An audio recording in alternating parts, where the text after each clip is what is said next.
A'udzu A'udzubillahi minasyaitonirrajim. Bismillahirrahmanirrahim. Assalamualaikum warahmatullahi wabarakatuh. Salam sejahtera.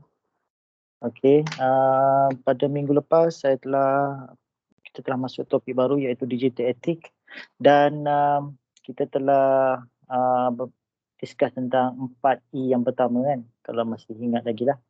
E yang pertama iaitu E-access, E-celik, E-peraturan dan E-keselamatan. Dalam digital ethic bahagian kedua ni, saya akan terangkan lagi, saya akan ambil dua sajalah, topik panjang kan. Saya akan masukkan E-interaksi dan E-perusahaan ataupun E-interaction dengan E-enterprise. Okey. Okey, kita tengok. Bentar. Sharekan.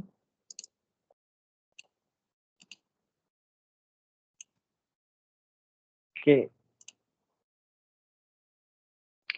Kita masuk yang kelima iaitu E-interaksi.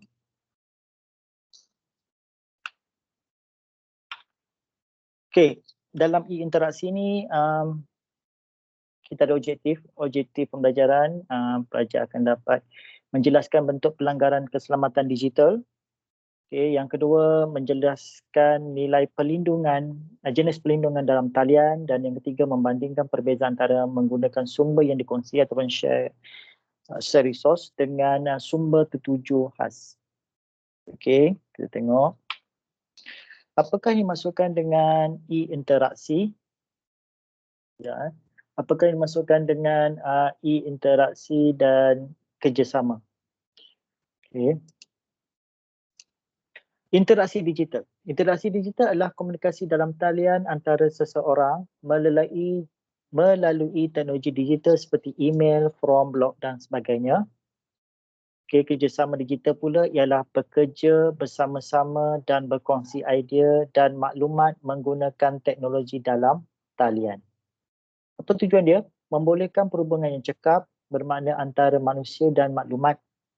Okay, dalam ekonomi global yang semakin berasaskan perkhidmatan, maklumat adalah aset yang penting dan kerjasama. Saya mengambil contoh satu yang pada ketika ini, Malaysia menjadi tuan rumah kepada persidangan APEC 2020, iaitu kerjasama ekonomi serantau negara-negara bahagian Lautan Pasifik ni kan, seperti Malaysia, Korea, Indonesia, lepas tu ada US dan sebagainya negara-negara yang dengan dalam lautan Pasifik lah sebenarnya cakap.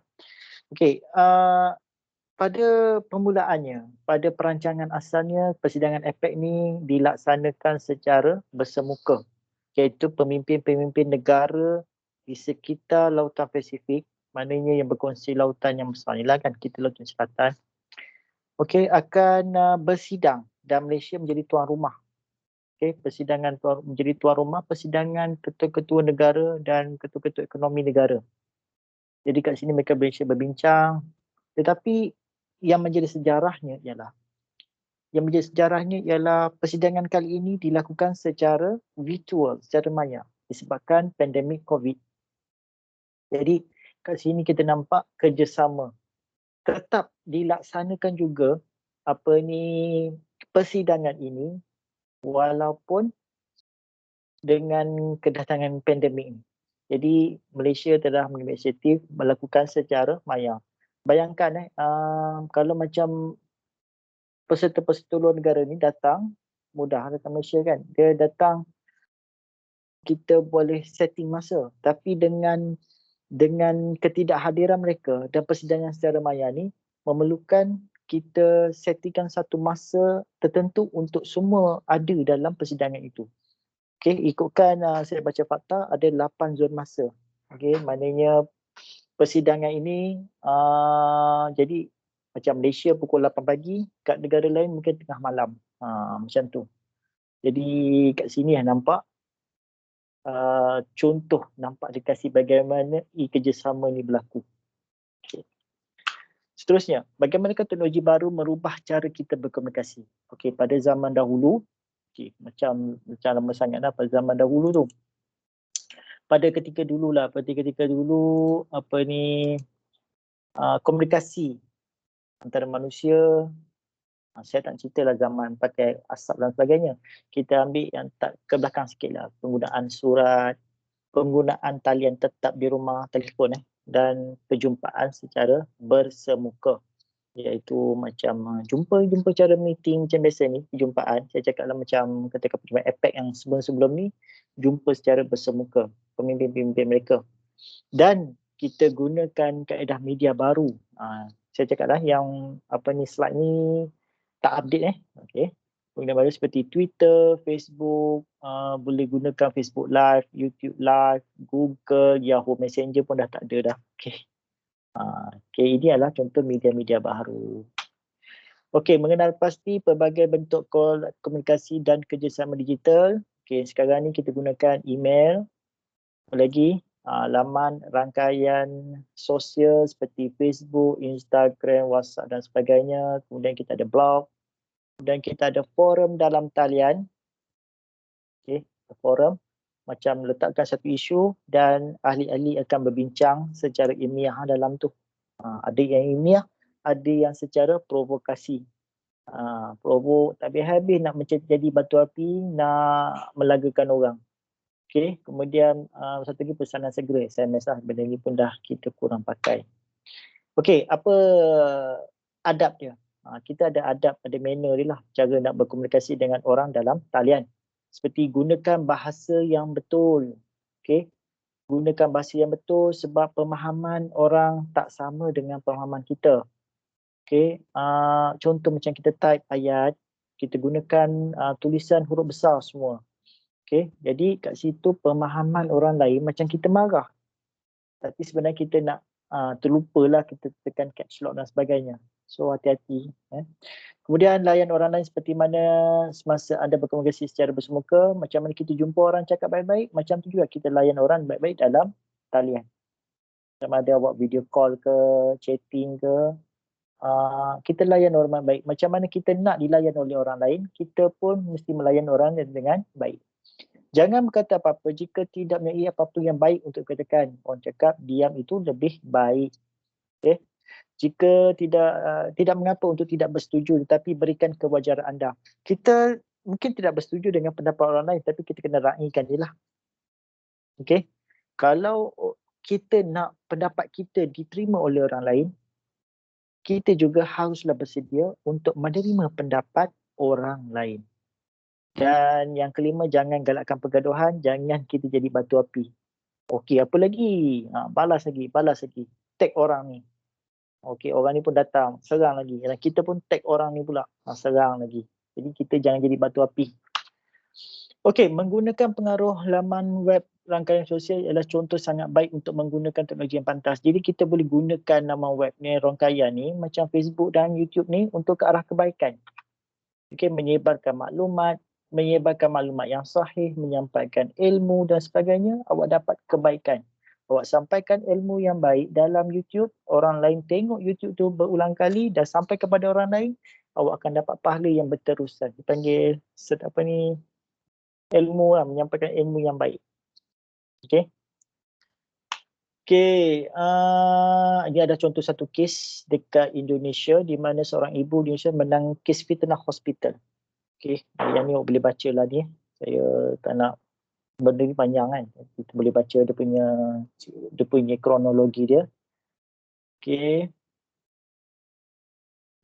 Okey, boleh baca sendiri. Kes bagaimana seorang ibu ni menggunakan media sosial bagi menerangkan tentang kes dia lah. Dan akhirnya dia menang kes di mahkamah. Okey. Dan dengan media sosial juga, orang ramai dapat membantu dia mengumpul dana dia untuk dia. Okey, boleh baca. Okey, bertukar dan berkongsi maklumat dalam sistem rangkaian secara beretika. Okey, kita ada dua sistem sini, kita ada dua sumber, iaitu sumber kongsian dengan sumber tertuju khas. Apakah maksud sumber kongsian ataupun sharing source? Sharing source ialah peranti ataupun maklumat pada komputer yang boleh diakses daripada komputer lain. Menerusi rangkaian setempat ataupun intranet. Dalam erti kata lain, ia boleh dikongsi ataupun diakses oleh orang ramai Contohnya mengakses folder, file, peranti persisian, pencetak dan pembahas. Okey, macam ni. Kisah dia, bukan kisah dia, cerita dia ialah macam komputer dekat office. Okey, contoh saya ambil contoh kat JMSK lah. Semua komputer di office JMSK disambungkan secara rangkaian. Satu bilik pensyarah hadapan tu mempunyai dikatakan dua printer. Printer color dengan printer biasa, printer hitam putih. Dan semua komputer yang rangkaian tu boleh mengakses pencetak tersebut. Sama ada color ataupun hitam putih. Okay. Jadi kat situ itu adalah contoh sumber kongsian. Dan semua komputer di JMSK juga disambungkan dengan server. Server tu yang menyimpan segala fail-fail yang berkaitan dengan kualiti, dengan aktiviti pelajar, dengan soalan-soalan, penilaian akhir dan sebagainya. So kat situ adalah contoh bagaimana sumber kongsian. Maknanya semua komputer berkongsi printer yang sama, berkongsi server. Server tersama satu hadis yang besar lah menyimpan segala data-data. Okay. Yang kedua pula ialah sumber tertuju khas ataupun dedicated resources, iaitu peranti yang disambung pada satu komputer saja dan hanya boleh diakses oleh seorang saja masa-masa. Contohnya macam printer kat rumah awak lah. Okay. Hanya PC awak ataupun laptop awak saja yang boleh mengakses printer tersebut. Okey, ini adalah perbandingan sumber kongsian dan sumber tertuju khas. Awak boleh baca. Kalau tak nampak benda ni, awak boleh download nota dalam CDOS, boleh baca. Saya tak nak ni lah, nak ulas lanjut benda-benda macam ni. Okey, nanti awak boleh baca. Kemudian adab menggunakan, kita tukar perkataan bimbit kepada pintar. Sekarang ni kan pakai telefon pintar. Telefon bimbit ni adalah telefon zaman early dan 90-an dulu yang pakai, nama pun telefon bimbit kan. Dia bawa macam bag bimbit, briefcase kan, macam tu. Yang jenis yang pakai Ato 011 gunakan dekat kawasan pedalaman. Okey. Dulu punya telefon lah, telefon bimbit besar. Sekarang ni kita pakai istilah telefon pintar, smartphone. Okey, adab menggunakan telefon bimbit, telefon pintar maksud saya, kita kena patuhi larangan. Ada adab bila nak guna apa pun kena ada adab. Nak guna smartphone ada adab dia. Bercakap dengan perlahan, tak terjerit-jerit. Kalau awak pergi kat pasar raya, dekat pasar malam, jumpa orang telefon, awak cakap jerit-jerit. Orang tengok semacam kat awak lah. Ini pekak ataupun orang yang kat sana sebelahan dia tu pekak. Macam tu. Okey, pastikan jarak yang wajar dari orang sekeliling. Okey, awak tengah sesak ni, awak pergi telefon cakap kuat-kuat. Okey, menyebabkan orang annoying awak lah. Rasa, ya Allah, dia ni kenapa dia ni? Apa sakit dia ni kan? Dia ni pekak ataupun orang sana yang pekak ke, ataupun dia ni telinga tak berdengar, dah ada masalah, some trouble orang cakap. Jaga perbualan peribadi, benda-benda yang agak sulit, kalau boleh elakkan berbual di tempat publik. Kalau orang tanya password apa, jangan pergi cakap cara lantang lah depan orang lain. Okey, tolong jaga benda tu. Kemudian hormati peraturan telefon berkamera, telefon yang berkamera. Awak tak boleh sesuka hati merakam. Okey, sekarang ni pun dia jadi satu jenayah kalau macam awak rakam orang macam polis tengah buat tindakan apa-apa, tak boleh nak rakam benda semua. Okey, dan kalau ada accident, mangsa tu tengah nyawa-nyawa ikan, awak pergi rakam. So itu ada adab lah sebenarnya. Okey, jangan dah macam kita nak rakam dan kita nak jadi orang pertama nak pergi sebar ke media sosial. Okey, itu sampai tak ada adab sebenarnya. Okey, menjawab panggilan telefon bimbit di telefon smartphone di tempat yang tidak wajar. Apa contoh tempat-tempat tak wajar seperti hospital, mengganggu pesakit. Okey, bunyi nada dering dah kuat semacam. Bunyi pula lagu bukan-bukan, dapat tahu awak cakap pula jerit-jerit. Boleh jawab tapi kita kena cari tempat dia lah. Bukan dekat ward ICU tu kita jawab telefon, jawab semua ni. Kemudian tengah dalam panggung wayang, dalam pawagam, tengah syok orang tengok filem, awak pergi cakap pula telefon, jawab telefon kuat-kuat. Tolong silentkan lah. Upacara seperti pengkebumian dan perkahwinan. Okey, tengoklah perkahwinan tu, tengoklah macam mana kan. Okey. Apa-apa majlis rasmi seperti persidangan mesyuarat tengah meeting, kalau boleh jangan, tolong silentkan dahulu awak punya phone.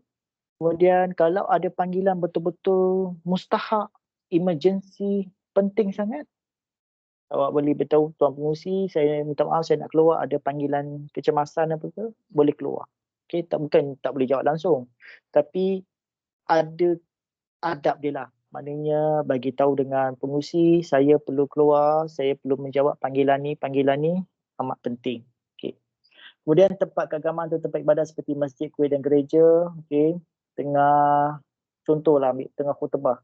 Ada yang buka WhatsApp, buka Facebook, okey, bukan nak dengar khatib sedang berkhutbah, tapi dia buat hal dia dengan smartphone dia.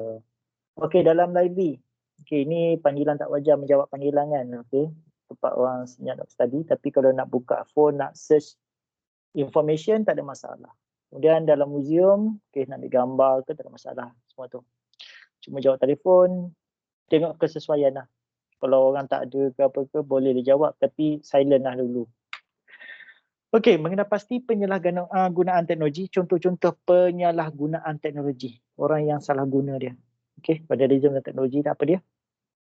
Menggunakan laman web rangkaian sosial untuk tujuan yang tidak betul, salah dan sebagainya. Okey. Buat statement yang merapu, buat jenaka yang boleh mencetuskan pergaduhan, provokasi dan sebagainya. Okey. Buat apa-apalah, awak type lah status awak kat dalam Facebook, dalam WhatsApp tu, letak yang bukan-bukan.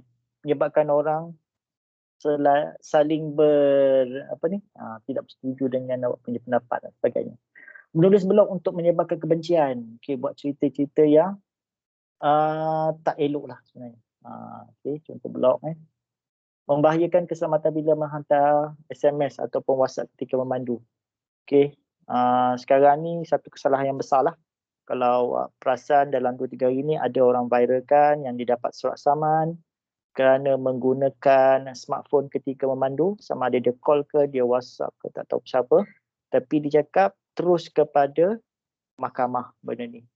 Okay, benda ni bukannya kesalahan kecil yang boleh di compound di balai polis, tapi dia cakap dia kena bawa ke mahkamah. Itu cerita dia lah. Okay, kalau pernah dengar benda ni dalam 2-3 hari ni kan, okay, cerita tu. Menggunakan smartphone untuk menipu dalam exam, so bawa smartphone. Itu sebab kalau kita paturan politeknik, smartphone tidak dibenarkan dalam Dewan Peperiksaan. Tetapi kalau terbawa, benda tu kena letak di hadapan meja pengawas atau letak kat lantai. Biasanya pengawas akan minta kutip dan letakkan di meja hadapan. Meja hadapan bila pengawas, kalau letak luar takut hilang kan. So letak kat dalam. Okay, tidak mematikan peralatan elektronik di dalam kapal terbang, satu juga kesalahan besar, boleh didenda. Agak berapa ribu saya tak tahu lah, 2,000 kot. Okay, menggunakan smartphone ketika pesawat nak ready untuk take off lah. Menyebarkan tipu hilah melalui SMS dan email, okay, buat apa yang scammer lah, kerja-kerja scammer dari dalam phone. Okay. Contoh penyalahgunaan teknologi yang tidak mengira sensitiviti dan keharmonian dan keselamatan adalah contoh kat sini ialah ancaman bom. Okey, benda ni bermula dengan benda yang provokasi dalam social media ni. Okey, saya tak nak baca ni. Contoh dia macam ni ialah pelajar ni dia dituduh menulis komen di Facebook, beliau mengancam untuk meletupkan sebuah kuil Hindu dengan bom petrol. Benda ni bukan bermula dengan dia je, tapi sebelum tu lagi dengan provokasi daripada pihak A kepada pihak B. Budak ni pun pelajar ni pun terpedaya, excited nak buat something yang di luar pemikiran dia lah, sebenarnya kan overacting lah benda macam ni. Okay. Benda ni bermula dengan provokasi dari mana? Daripada rangkaian sosial media juga, daripada Facebook ke apa ke sebenarnya. Tu jadi macam ni kisah dia ni. So dah jadi kes jenayah. Tak pasal-pasal ada rekod jenayah. Okey, buat ancaman bom. So masuk dalam berita lah benda ni. Student ditahan kerana ancaman bom. Okey, kat Malaysia bukan dekat negara luar. Ada nama dia sekali di situ. Okey, ni contoh lagi penyalahgunaan teknologi. Buat satu page dalam Facebook, I hate Manchester United. Sorry penyokong-penyokong MU. Okay, ni contohlah, tapi memanglah benda ni just sukan aja. Kadang macam page troll dan sebagainya. Tapi tak semua orang boleh terima dia punya benda troll macam ni. Okay, dan kalau ada orang tahulah siapa dia punya admin dia, memang teruk benda ni kan. Jadi ada orang tak sup dengan sukan, dengan kelab-kelab kegemaran dia. Okey, contoh lagi lain ialah seperti menyebarkan SMS palsu. Sekarang panggil SMS, dia panggil WhatsApp lah. WhatsApp berantai. Hantar kesekian, datang ke sini nanti awak claim dapat ni. Ada kes dulu kan yang datang kat sini nanti ada orang bagi barang yang percuma dan sebagainya. Ini semua adalah WhatsApp palsu. Kes sengaja mengabaikan arahan untuk mematikan smartphone dalam penerbangan. Segi keselamatan. Menggunakan rangkaian sosial untuk membelakang kumpulan pembenci. Okey, seterusnya ini ada satu video. Video ni kalau pernah tengok lah. Okey, saya tak play kat sini. Video ni ditunjukkan bagaimana ada penumpang, ada 4 orang penumpang dalam ni menggunakan handphone dia untuk membalas SMS, baca SMS. Dan akhirnya kemalangan. Okey, video ni adalah lakonan semula tapi ditunjukkan tu nampak real. Okay, boleh cari lah kat dalam YouTube kalau ada video ni lagi. Okay, dia iklan sebenarnya, iklan jangan menggunakan handphone ketika memandu. Okay, ada lagi lah contoh-contoh page. Okay, page troll dalam dulu nampak macam ni lah, sebagai kebencian, tapi sekarang ni banyak lebih kepada troll lah. Troll team A, team B dan sebagainya. Dalam politik pun sama. Okey, sikap beretika dan tidak beretika apabila bertukar-tukar berkongsi maklumat dalam rangkaian. Contoh macam sumber perkongsian tadi, penggunaan server dengan printer. Okey. Bagaimana sifat yang sikap beretika dengan tak beretika. Ada manual lah kan, pasal benda tu berkongsi. Benda yang public, macam tandas awam sekalipun, kita ada adab dia lah. Lepas guna kena flush, kena bersihkan, kena keringkan something, bukannya main tinggal aja. So benda-benda perkongsian juga macam share resources macam printer dengan ni pun sama juga, kita ada adab dia lah. Okay, implikasi bila melanggar peraturan dia ialah seperti pelanggar keselamatan. Keselamatan dari segi benda-benda, ada setengah benda dalam server tu adalah benda tu sulit. Kita tak boleh nak kita mudah bagi akses pada semua orang. Okay, ada benda yang kita hadkan dia punya akses dia tu. Okay. Okay, seterusnya membuat keputusan beretika. Perkara yang perlu diambil kira ialah lihat jika terdapat apa-apa isu etika, mendapatkan maklumat khusus dan fakta yang betul dan membuat penilaian pada setiap pilihan. Okay. Okay, kesimpulan dia, penggunaan smartphone, saya tukar. Penggunaan telefon pintar, laman rangkaian sosial seperti Facebook, Instagram, WhatsApp dan sebagainya dalam komunikasi dan bekerjasama antara individu boleh menjejaskan orang lain jika kita tidak beretika dalam penggunaannya. Okay, jika kita tidak beretika dalam penggunaan dia. Dan jika alat-alat teknologi digunakan dalam betul, beri faedah dan manfaat kepada orang lain. Okay, penting tu. Okay, saya dah habis tentang e-interaksi. Kita masuk pada e-perusahaan. Okay, apa itu e-perusahaan? Okay, objektif. Okay, saya masuk e-perusahaan. E-perusahaan ialah membawa maksud tingkah laku yang wajar semasa membeli dalam talian. Kita shopping online. Apakah kita punya tingkah laku? Habit kita macam mana? Saluran serta taktik untuk menjalankan urus niaga dalam talian dengan selamat. Okey. Cerita tentang evolusi transaksi. Bagaimana sistem dahulu, sistem barter. Barter kalau belajar dulu, sistem macam pertukaran barang. Okey. Saya ada ladang ayam yang banyak. Saya perlukan beras. So saya bawa seekor ayam saya pergi pada orang yang ada beras banyak, kita buat pertukaran. Seekor ayam dapatlah berapa gantang beras dan sebagainya. Kemudian saya nak sayur, bawa ayam saya pergi jumpa kebun sayur, saya tukarkan ayam saya dengan sayur-sayuran dan macam-macam. Itu zaman dahulu. Maksudnya transaksi adalah berdasarkan sistem barter, pertukaran. Kemudian sistem itu telah bertukar kepada sistem penggunaan wang tunai. wang tunai pula tukar kepada sistem kredit, kad kredit ataupun kad ATM. Dan sekarang ni yang famous ialah pembelian secara online. Kemudian kita ada mata wang kripto, kita ada Bitcoin dan sebagainya. Okay. Pembelian secara online yang agak famous sekarang ni dia mengikut bulan. 1, 11, sampai 12. So time tu orang shopping gila-gila sebab harga yang ditawarkan adalah sangat murah berbanding pada hari biasa. Katanya lah. Tapi ada setengah barang saya tengok kurang RM1 je pun dengan sebelumnya. Okay. Tengoklah ada setengah barangnya yang nampak worst kalau kita beli. Okay. Menjalankan perniagaan dalam talian. Okay. Yang pertama sekali apa dia punya kaedah dia, lindungi maklumat peribadi kita semasa menjalankan perniagaan atau urus niaga dalam talian. Maklumat peribadi kita seperti alamat, telefon dan gambar boleh dapati dengan mudah. So kita kena pasti kalau macam kita berurusan niaga dengan orang tu, kita kena pasti maklumat ni. Nama dia, nombor telefon dia, alamat dia. Kalau dia macam agak meragukan, so boleh stop transaksi kita dengan dia. Okay. Yang kedua, fahami peraturan asas urus niaga dalam talian untuk mengelakkan salah faham di masa hadapan. Kita kena faham term and condition dia. Kalau dikatakan, dia akan start hantar barang tu selepas 24 jam penerimaan bayaran. So awak kena stick dengan benda tu. Katakan awak baru bayar sekarang, tiba-tiba nak tunggu hantar dah, mana tracking number, ID dan sebagainya, tak boleh lah.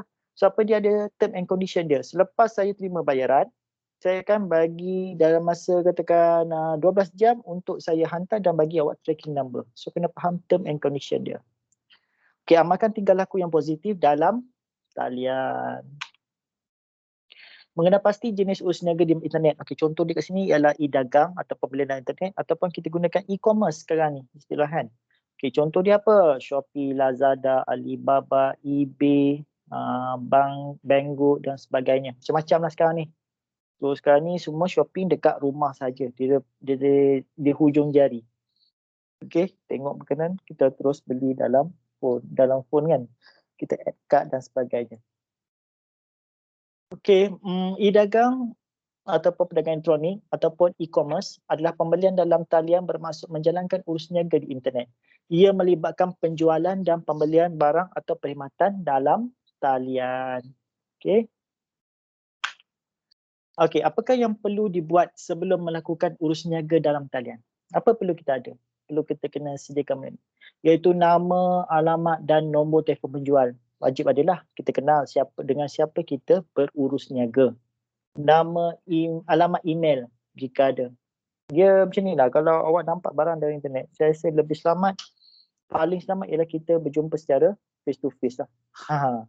Jumpa, kita boleh testing barang. Kalau barang tu barang biasalah, kalau barang yang kedai yang telah well known dia punya trusted seller tu tak ada masalah kalau kita nak secara ni. Tapi kalau macam penjual barang-barang terpakai kan, macam kita contohnya barang terpakai ni, kalau boleh jumpalah. Kalau dekat, kalau jauh, atas dasar kepercayaan lah, kejujuran dan kepercayaan. Okay.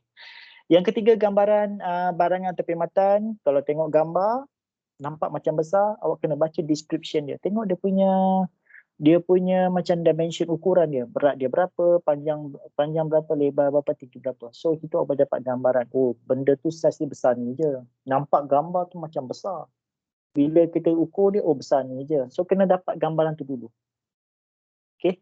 Kemudian jumlah harga dan penyata terperinci dan syarat pembayaran. Tengok macam mana jumlah pembayaran.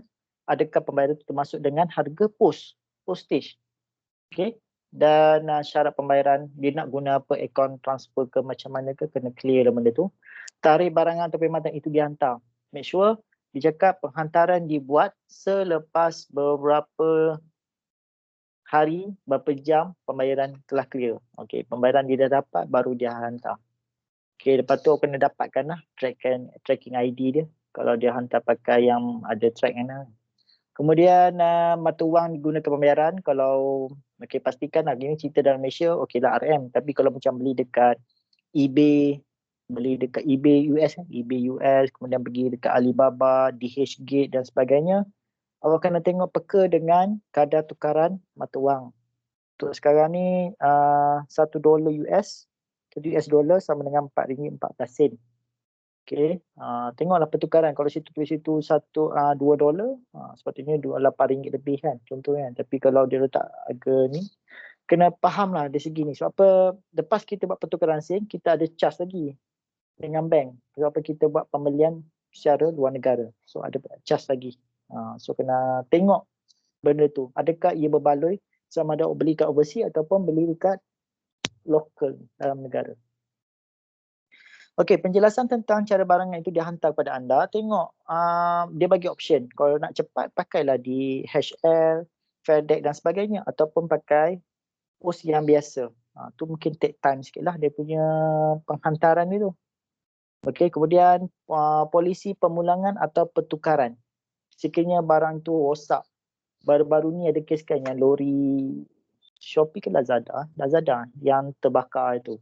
Jadi kat situ mungkin dia ada ni lah, ada claim warranty, Lazada claim warranty, so boleh dapat refund balik lah kalau barang-barangan yang telah dibeli tapi tak sampai kerana terbakar itu. Okay. Dan yang ke-9, salinan kontrak mesti diberikan kepada anda, mana resit pembelian kita lah. Okay, apakah yang boleh dilakukan untuk melindungi diri anda? Periksa produk melalui telefon, kita tengok secara fizikal produk kita tu. Bayar menggunakan kad kredit dan semak semula urus niaga. Pastikan hati-hati menggunakan kad kredit. Okay. Yang ketiga, menggunakan kalau kita bayar dalam talian online transfer, pastikan laman web itu, laman web bank kita masuk tu kena betul lah. Kita type bukan kita klik link yang dia bagi ataupun mana-mana lah.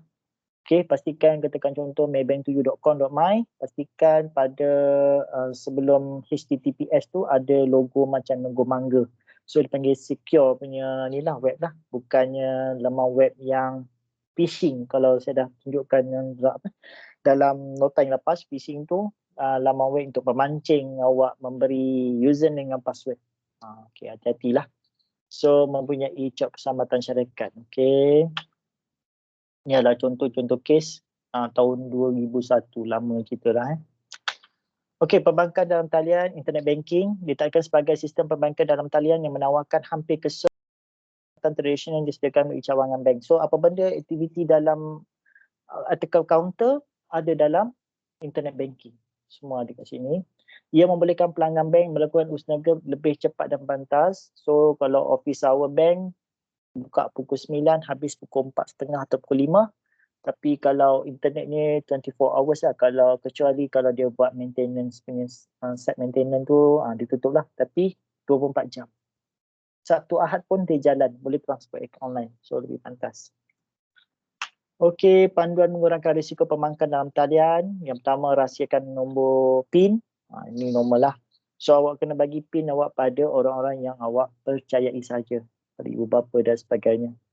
Okey. Jangan sembarangan lah berkongsi PIN dengan kawan.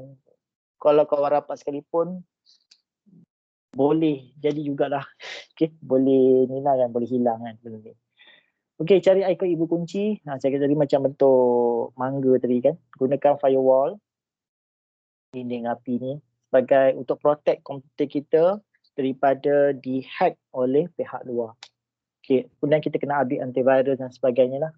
Okey. Okey, mengenal pasti isu tentang semasa melakukan urus niaga internet, penipuan kad kredit. Macam mana berlakunya penipuan kad kredit? Ada beberapa kaedah di sini, seperti pencurian kad secara fizikal. Okey, maknanya kena kena ragut dan sebagainya. So kad kredit ada certain tu sekarang ni dia gunakan dia pakai pakai PIN number kan. Tapi kalau kita ada kaedah penggunaan PayWave, iaitu just letakkan saja kad kredit kita pada reader tu, dah boleh buat pembelian yang kurang daripada RM250. So agak bahaya jugalah kalau macam kita kena ragut, kena cepat-cepat report polis ataupun report bank untuk sekat penggunaan kad tersebut. Okey, saya ceritakan pertama, pencurian kad. Apabila seorang mengambil kad kredit orang lain dengan menggunakan tanpa kebenaran, pemalsuan, diorang kadang kita clone kad kita ni. Dia clone kad kita, dan dia boleh berus niaga dengan kad kita tu. Tekan duit sampai habis daripada bank kita. Bahaya. Penipuan tanpa kad, bila seorang itu mengambil butiran kad kredit yang lain melalui kad yang dicuri. Okey, dekat kad kita ni, dekat depan kad kita ada 16 nombor. Itulah nombor kad. Okey, tolong perhatikan kad awak tu ada 16 nombor, 16 nombor. 16 nombor dan di belakang kad ada 3 nombor lagi. So itu adalah nombor yang perlu awak rahsiakan, yang belakang nombor 3 tu. Okay. Sebab apa, dengan ada 3 nombor belakang tu, pembelian secara internet boleh dilaksanakan. Transaksi secara internet boleh, pembelian secara online boleh dilaksanakan dengan 3 nombor belakang tu. So hati-hatilah menyimpan kad awak dengan cermat lah, kad kredit sebagainya. Okay, ataupun kad debit awak ni. Ada nombor tu. Kat belakang kad ada 3 nombor tu. So hati-hati dengan tanpa kad tu pun boleh buat pembelian secara online. Okay, panduan untuk mengelakkan penipuan kad kredit, simpan kad tempat yang selamat, sentiasa waspada dengan persekitaran awak. Koyakkan segala dokumen yang mengandungi butiran kad kredit, ada nombor kad, tolong koyak, ada nombor PIN yang pertama dan yang hantar mula tu, kita terus musnahkan. Ingat dalam kepala lah nombor kad ni, kalau boleh. Jangan tanda tangan resit kosong, elakkan daripada mendapatkan maklumat kad kredit anda kepada orang pihak yang lain. Okay, jangan mudah percaya pada panggilan telefon, katakan daripada bank sekian, minta nombor kad, minta nombor ni. Sebab bank tidak berurusan dengan telefon. Dia nak awak kena pergi bank sendiri kalau apa-apa urusan dengan benda yang sulit seperti nombor PIN dan sebagainya. Kalau yang lain-lain tu dia akan call lah, macam dia buat promotion, nak bagi kad kredit, nak bagi insurans, memang dia call. Tapi kalau bab-bab account, nombor PIN dan sebagainya, dia akan panggil ke bank. Dia tak akan buat burus niaga dengan telefon. Okey, berhati-hati ketika menggunakan kad kredit dalam talian. Saya cakap tadi, beli tempat yang trusted. Okay, bukan laman web yang diragui, yang menyerupai yang sebenar. Okay, Shopee tu Shopee, ada tambah E lagi. Dia nak pancing awak sebagainya lah. Segera laporkan kad kredit telah dihilang curi.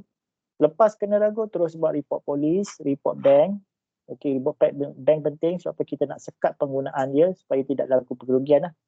Okey, dia boleh enjoy sakan. Okey, kalau kita dah report, bank akan tutup, akan sekat penggunaan dia, kad tu. Jadi tak digunalah kad tu. Okey, jangan mudah percaya pada orang lain. Penting lah, jangan mudah percaya. Even kawan-kawan pun ada had lah sebenarnya kepercayaan tu. Tak sampai kita bagi kad suruh tekan duit kita ke apa ke. Dan bertindak dengan bijak. Okay, video. Okay, pembelian secara impulsif. Pembelian secara impulsif ditakdirkan sebagai pembelian yang tidak dirancang atau pembelian secara spontan. Benda tu tak penting pun. Tapi macam kita tak rancang. Kita bukannya nak fikir 2-3 bulan, kita simpan duit, nak beli tiba-tiba je offer terbeli. Itu dipanggil impulsif. Seseorang yang membuat pembelian begini dirujuk sebagai pembeli impulsif. Okay, impulsif. Sebab apa, barangan ni, dia ada ni tau, macam kita kena fikir keperluan dan kehendak. Kita beli barang adalah atas keperluan. Macam makanan, beras, sayur, ikan, pakaian yang ni lah, bukan berlebihan. Okay, kehendak lain. Kehendak ni tak ada pun tak apa sebenarnya. So hati-hatilah. Beli nak barang tu kita fikir sama ada dia adalah keperluan ataupun kehendak. Okay, tolong perjelaskan pada diri sendiri benda ni.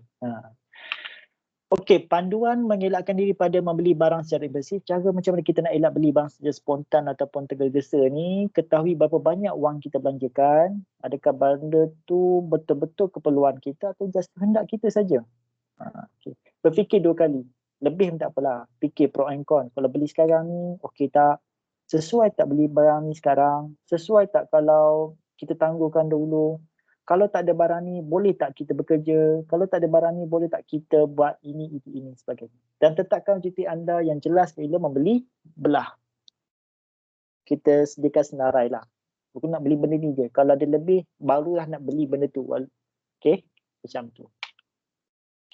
Okey, keperluan e-perusahaan, keperluan e-enterprise tadi melindungi maklumat peribadi kita semasa menjalankan perniagaan urus niaga dalam talian. Maklumat peribadi kita seperti alamat, nombor telefon dan gambar kini boleh didapati dengan mudah dalam bentuk internet. Okey, pastikan kita kenal secara zahirlah siapa yang kita berurus niaga tu. Memahami peraturan asas urus niaga dalam talian untuk mengelakkan salah faham di masa hadapan. So, tahulah term and condition ni lah kan macam mana proses pembelian.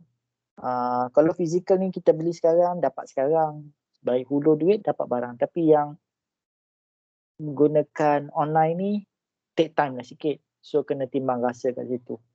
Okay, dalam masa PKP tu, mungkin pergerakan agak terbatas. Okay, nak hantar barang susah. So, akan mengambil masa sikit. Menunjukkan tingkah laku dalam talian yang positif. Okay. Okey, kesimpulan dia adalah penting untuk memastikan urus niaga dalam talian dilakukan dengan amat berhati-hati. Okey, anda perlu memastikan kesahihan suatu laman web sebelum melakukan urus niaga dalam talian bagi mengelakkan mangsa penipuan dan kecurian identiti. Okey, ini pentinglah. Okey, supaya kita tidak menjadi mangsa pada penipuan yang boleh menyebabkan kita kerugian ratus ringgit, ribuan ringgit, puluhan ribu ringgit. So, hati-hati dalam berurus niaga dalam talian. Okey, untuk itu sahaja untuk part kedua, bahagian kedua dalam etika digital ni. Kita akan sambung dalam bahagian ketiga, bahagian akhir, iaitu tajuk e-kesejahteraan dan e-kebertanggungjawab dalam video yang akan datang. Okey, untuk itu saya sudahi dengan wabillahi taufiq wal hidayah. Wassalamualaikum warahmatullahi wabarakatuh dan salam sejahtera. Jumpa lagi dalam etika digital bahagian yang ketiga. Okey, jumpa lagi.